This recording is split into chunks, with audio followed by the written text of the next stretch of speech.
Hey, what's up guys, it's Bakes and thanks for joining me for my first ever episode of Ranked for the music half of my channel, and in today's episode I'll be ranking my favourite albums from 2022. Now first of all, you might be wondering, why don't I just make a top 10 list, talk about my 10 favourite albums of the year? Wouldn't that just be an easier thing to do? But I have spoken about this on my channel before, mainly in the horror movie half though. But when it comes to my movies, I'm a lot less selective in what I grab as long as it's in the horror genre. You know, even if I've heard a movie is like really bad, I just find my way back around to it eventually and add it to the collection. I'm just a bit like that when it comes to my movies.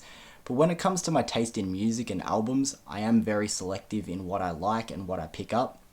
So sometimes in a year, there aren't enough albums that I would consider ones that I enjoyed enough to make a top 10 list. So if I was to do a top 10 list, I don't want to be adding albums that I just thought were okay or didn't really listen to just for the sake of having 10. So that's my reasoning of doing a ranking instead of a top 10 list, even though today I am going to be talking about 13 albums, so I have passed 10, but it just gives me a chance to talk about some other albums that I did enjoy through the year. So looking back on this year as a whole, what were my thoughts on the albums that we did get, or the albums that I at least listened to? I thought it was okay, a little bit underwhelming if I'm being completely honest. I feel like it was more quantity over quality. Now don't get me wrong, there were some albums that I really did enjoy obviously that are going to be higher on my ranking, but comparing them to other albums from other years that I ranked, you know, in higher positions, the ones at the top of this list would fall around mid-card, I feel like, in the past. But with all that being said, as I said, some still really good albums that I'm going to be talking about today, so without delaying any longer, let's get into this ranking of my 13 favourite albums from 2022.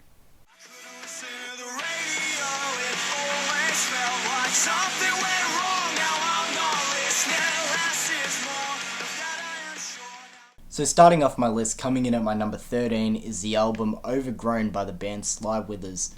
Now this was an interesting album from the year. I wasn't familiar with Sly Withers before this, but how I came across this band was one night I was driving and one of my favourite radio stations do this thing called Oztober, where all through the month of October they promote small Aussie bands and give them radio time that they wouldn't have had in the past to sort of reach the masses.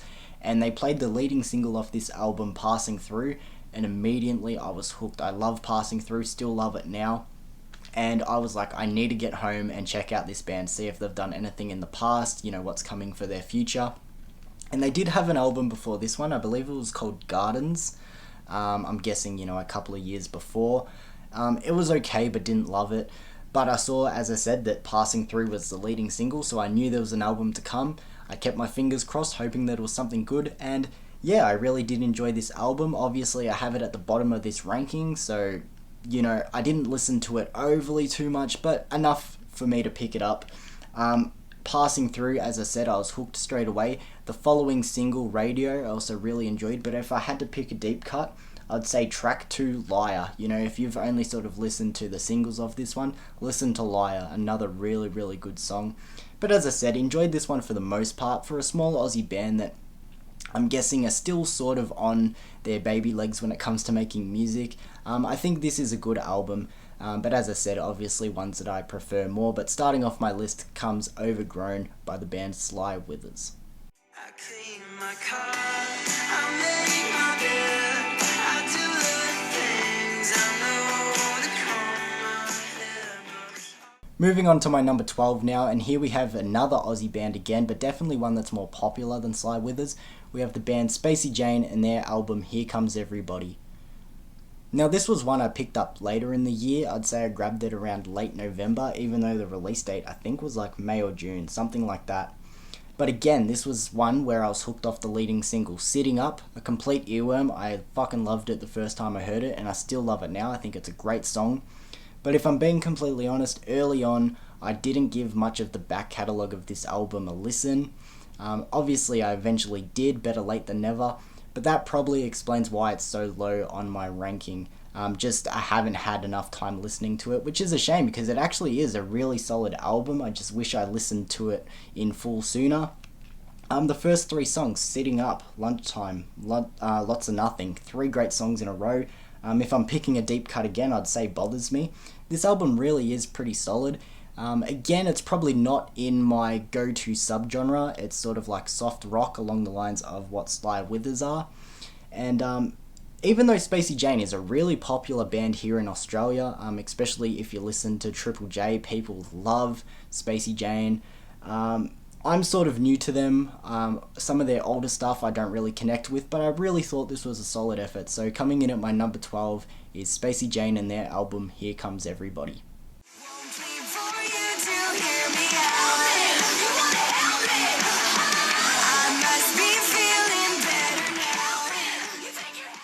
Coming in at my number 11 is the album Holy Fuck by Demi Lovato. Now, not only did I surprise myself with the fact that I actually picked this album up, but also how much I've re-listened to this album going forward. If I'm being completely honest, this album is pretty cringy and there aren't too many great songs, but for some reason I've found a sense of enjoyment and fun with this album. I'm not the biggest fan of Demi herself, but she's trying this new rock sound with this album that actually does suit her voice pretty well, and I definitely could see her going forward in this direction. As I said, her voice and the type of music and instrumentals that are going on in this album do suit pretty well. But as I said, for a lack of a better term, this album is pretty cringy and it's not amazing, and I definitely see a lot of people not vibing with this one.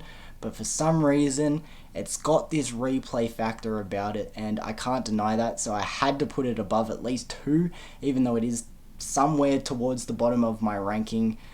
This was a weird album for me, a bit of a fever dream, but obviously I liked it enough to pick it up. It doesn't click in my head why, but as I said, sometimes you don't need to have a reason why. It just sort of, I don't know, there was a bit of a vibe with this one. I'm just going to stop there.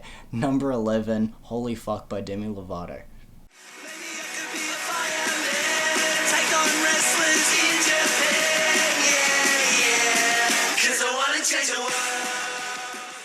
So my number 10 is a little bit of a tongue twister, but I have the album Real Rare Whale by the band Dune Rats. Now this is another Aussie band, and a band that I am familiar with in the past, even though this is the first album that I've picked up by these guys. My brother is actually a pretty big fan of Dune Rats, so I'm familiar with what they've done. However, this is the most impressed and the most engaged that I've been with one of their albums as a whole before. This album is just so much fun and packs so much energy. It sets like good summer vibes, you know, it's an album that you could chuck on in the background while you have friends over for a drink and just running amok. It would really set the scene. This album just flies by also. It's only a track list of 10 songs, but as I said, also with the energy that these songs have and the fast-paced feel, completely flies by. The first song that I heard from this album, Pamela Anderson, I mean, doesn't that just fucking sound like fun? What a Memorable Night, Skate or Don't, Space Cadet, all the songs in this album really pack this energy and really cool feels. It's not like the deepest album for myself, it's stupid fun, but really fucking cool. So coming in at my number 10, I couldn't put it too much higher, as I said, it's just more of a feel-good album, but I have Dune Rats and their album, Real Rare Whale.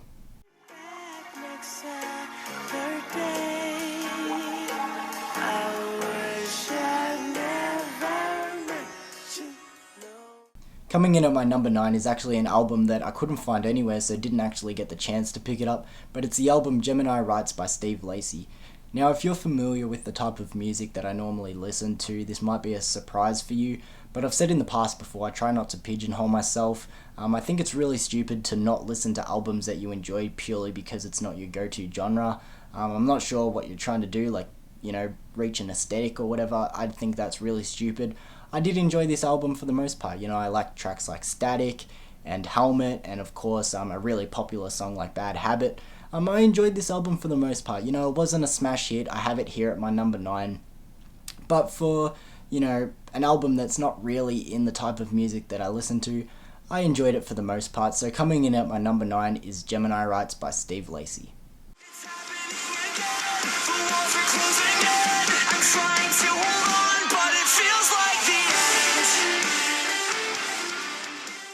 Now coming in at my number 8 is the album Misery Made Me by the band Silverstein.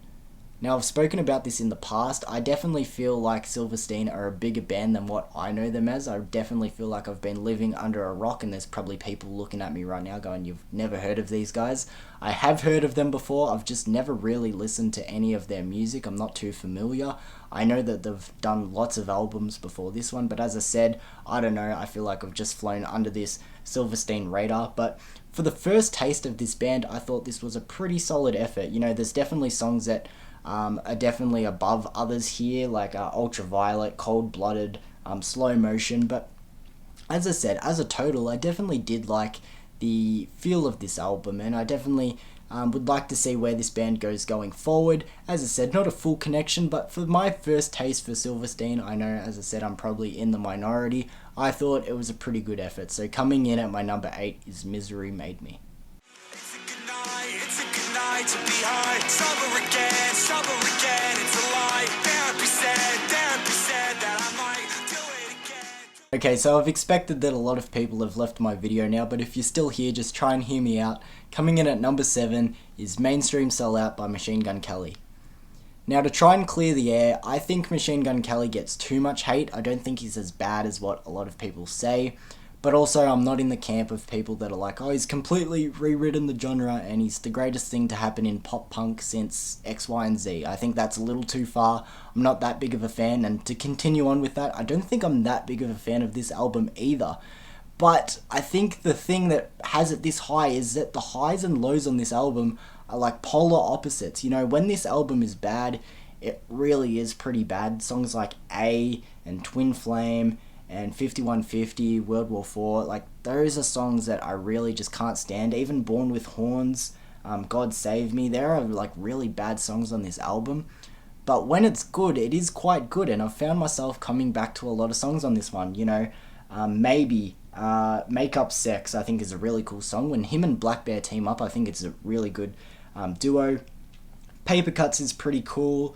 Sid and Nancy, even Emo Girl. Emo Girl is pretty cringe and it sort of got memed a bit, but I've found myself coming back to that one a lot as well. So I think what has this one so high on my rating is just the fact that I have replayed and come back to a lot of songs here. As I said, I'm not trying to vouch for this album because when it is bad, it is bad. And as I said, I don't think this album is amazing by any means, but to be fair, I have come back and listened to a fair chunk of songs on this album throughout the year. So coming in at my number 7 is Mainstream Sellout by Machine Gun Kelly.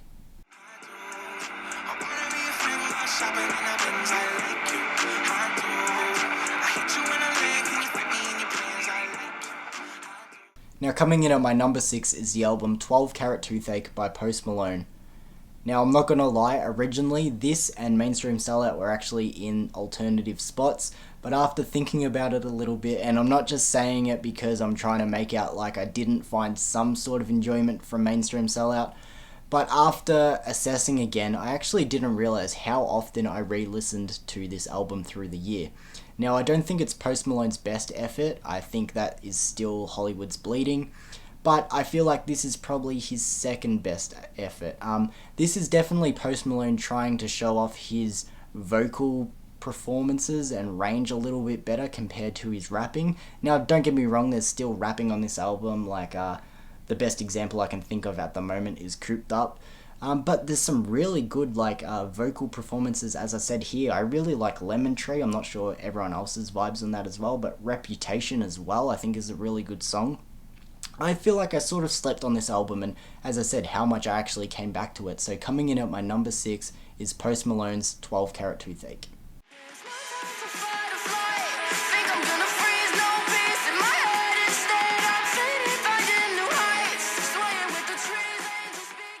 Coming in at my number 5 is possibly the most surprising album of the year for myself, and that is Coping Mechanism by Willow. Now, in the past, I've never been the hugest fan of Willow's music. It's not like I completely hate it, but never really had a connection to it. But as I said, I was really surprised with what I got with this album. Willow is sort of in the same pocket as Machine Gun Kelly in a way, as in someone who started out in one genre and moved to the pop punk scene and sort of started to gain some traction. And as I said, I'm not like hating on it or anything, but it was never really my thing for her in the past. But this album, as I said, really surprised me. I think Hover Like a Goddess is a fucking amazing song. Curious Furious, maybe it's my fault. I think she did a really, really solid effort here, and we're starting to get into the albums where I think they are genuinely pretty solid and pretty good. So kicking that off at my number 5 is Willow's Coping Mechanism.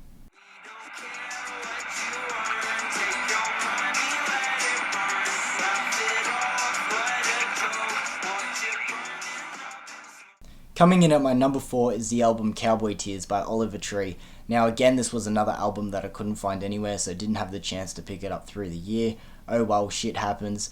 But I think a lot of you guys are probably caught off guard with the fact that I have this album on my list, as well as it being this high on it. From what I've heard, not a lot of people were really vibing this album, besides Oliver Tree fans. From what I've heard, they weren't really getting along with the sounds that he was doing here and the songs that he put forward. As well as I feel like a lot of people are growing tired of his whole persona and, on-stage antics and stuff like that. For me, I'm not too fast, I couldn't care less. But I genuinely feel like this was a pretty solid album. I know a lot of people want to see more serious takes with the albums going forward and everything, but I thought it was a good balance here. I thought there was genuinely good songs here. Cowboys Don't Cry, All the Things We Used to Do, and I even liked the more comedic songs. I know I'm in the very small minority that actually liked the song Cigarettes. I think there's a good balance of songs here. I've only recently just started listening to the deluxe edition of it, or whatever that one's called. I think some of the songs there are okay as well, but the standard edition, I've really enjoyed it, and it's been one that I've, again, come back to a lot through the year, and that's definitely helped it get to this number 4 spot on my ranking. So coming in at my number 4 is Cowboy Tears by Oliver Tree.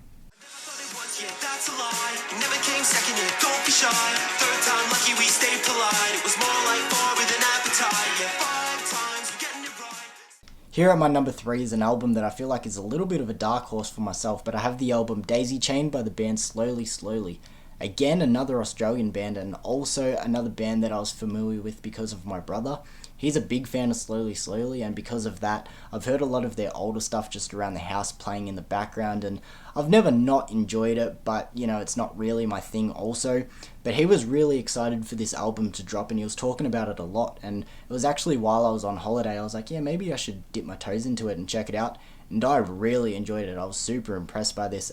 This album starts off with a bang. The first 5 tracks, Daisy Chain, Blueprint, Turn It Around, Forget You, and Nothing On. If you're familiar with this band and this album, I'm sure you guys agree.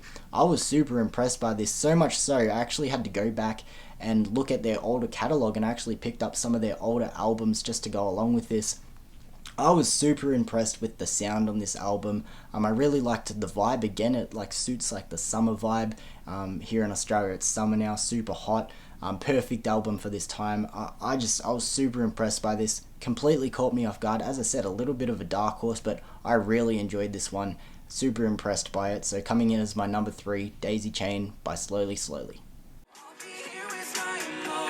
I'm doing my best, and I guess that's the best I can do. Now, this album that I have here as my runner-up is the last one that I actually didn't pick up through the year, but here I have 5 Sauce 5 by 5 Seconds of Summer. Just like Cowboy Tears by Oliver Tree, I know not a lot of people really vibed with this one besides fans of the band. I know not too many people found enjoyment listening to this, but I did. But however, it wasn't right from the get-go. After listening to the singles a few times, Complete Mess, which to be fair grew on me, Bad Omens, and especially Take My Hand, I wasn't too excited for the album. I was a little bit nervous and a little bit hesitant. And even the first few times listening to the album as a whole, it was still a little bit shaky. But eventually it clicked with me, and I really did enjoy this album. From what I heard, this was them going for it all by themselves. They fully produced this album, just the 4 of them. And even after listening to some interviews and what they were trying to do with this album, I feel like I just sort of respected it more, and I found more enjoyment after going back and listening to it again.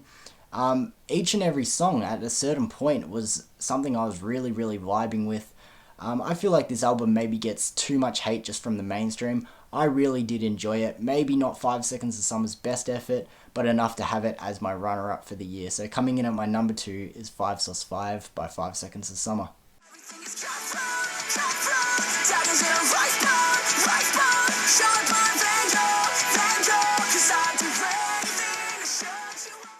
So capping off this list and coming in as my favourite album of 2022, we have Fear, Fuck Everything and Run by the band Stand Atlantic. If you said to me when this album first came out that this was going to be my number one of 2022, I would have probably disagreed with you because initially, first of all, I didn't really vibe with this album. It took me a while to get into it. And also just on paper, I wasn't sure if Stand Atlantic had it in them.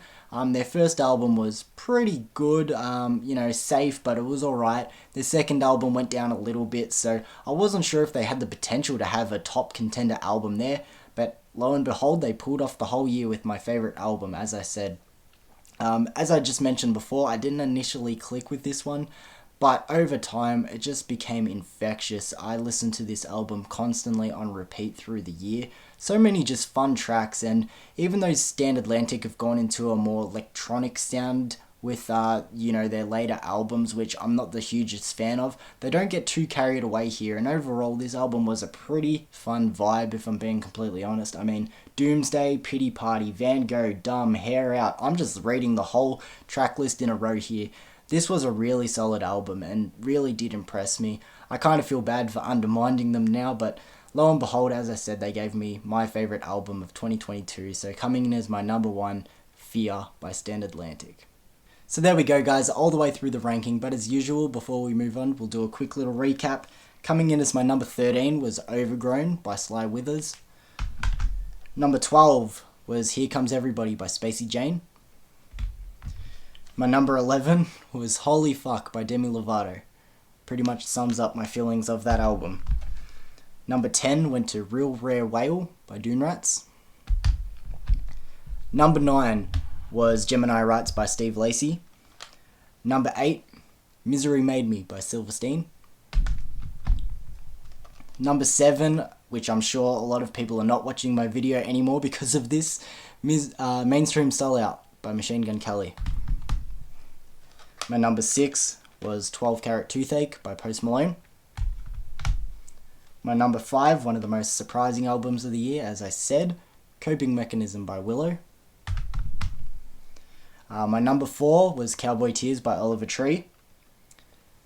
Daisy Chain was my number 3 by Slowly Slowly.